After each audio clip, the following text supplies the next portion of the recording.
Oke, ini satu pertanyaan terakhir sebelum kita masuk ke closing statement ya. Sayang sekali waktunya sudah lewat nih, sebetulnya kelewatan 20 menit, tapi karena banyak sekali yang bertanya, mohon maaf tidak bisa semua pertanyaan kita jawab.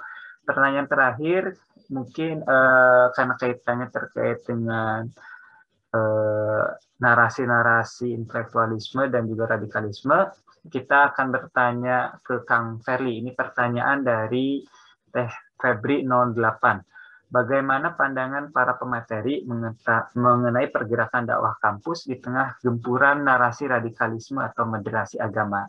Silahkan Kang Ferli dijawab. Kesannya tuh saya yang radikal gitu ya. Hanya saya yang radikal di narasumber ini. Anti radikal. Ya, tapi betul di antara yang lain mungkin saya yang masih di kampus kayaknya ya. Jadi mungkin sedikit banyak tahulah beberapa update, dan kebetulan itu kan didengung-dengungkan oleh Kementerian Agama ya, tentang moderasi beragama ini.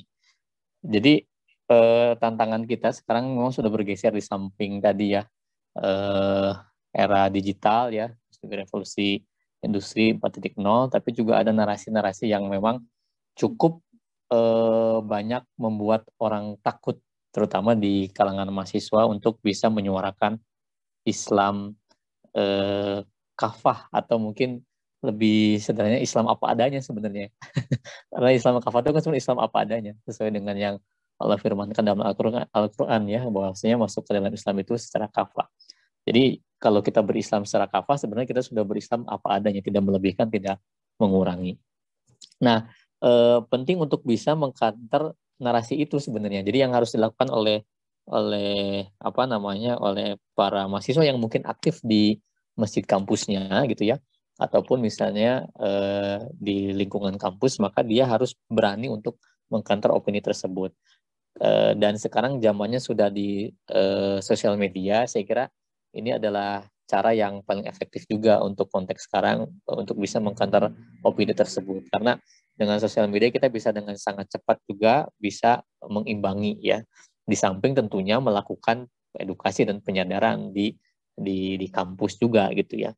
Nah, dan sekarang kita mirisnya melihat apa, bahwasanya narasi itu walaupun ditujukan mungkin hanya ke dosennya, kan agak jarang ya kalau mahasiswa radikal gitu ya, atau mahasiswa moderat ya, mungkin itu karena apa namanya belum muncul, tapi biasanya ditujukan ke para dosennya atau ke para pegawainya gitu ya. Nah, justru ini kesempatan mahasiswa harus bisa menunjukkan keberpihakan dan apa namanya menyuarakan ya, apa namanya, kritisnya, daya kritisnya ya, atau eh, apa keberaniannya, idealismenya gitu ya. Jangan sampai sekarang malah tambah melempem gitu ya di saat eh, kondisi seperti ini, suaranya nggak kedengeran ya. Dulu saya masih ingat kalau zaman di kampus itu ya, mahasiswa itu kompak untuk bisa memberikan masukan-masukan ya, termasuk juga mengkritisi opini-opini negatif yang ada di masjid gitu. Nah, jadi ya narasi harus dilawan dengan narasi lagi tentunya ya.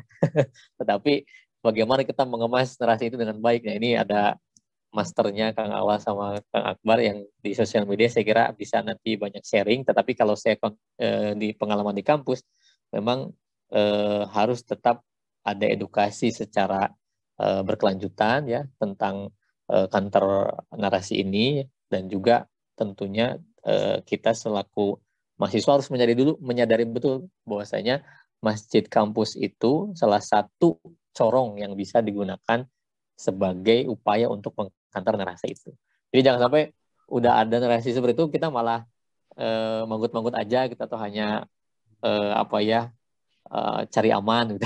Nah, kan jangan seperti itu. Walaupun tetap harus berstrategi ya, jangan sampai malah apa namanya tidak waspada, dan tentunya malah kita yang jadi apa namanya tertuduh gitu. Kan kita bukan pihak yang bersalah ya, dan kita juga bukan apa namanya yang dituduhkan lah oleh narasi tersebut gitu.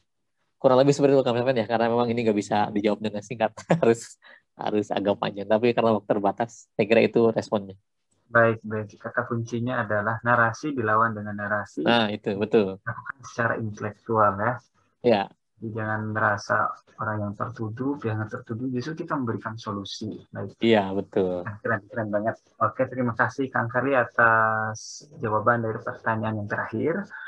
Jadi sahabat semua, kita ada di penghujung acara, tapi jangan dulu live ya. Nanti setelah ini akan dipandu lagi oleh Kang Syamsul untuk pemberian hadiah dan beberapa informasi menarik lainnya.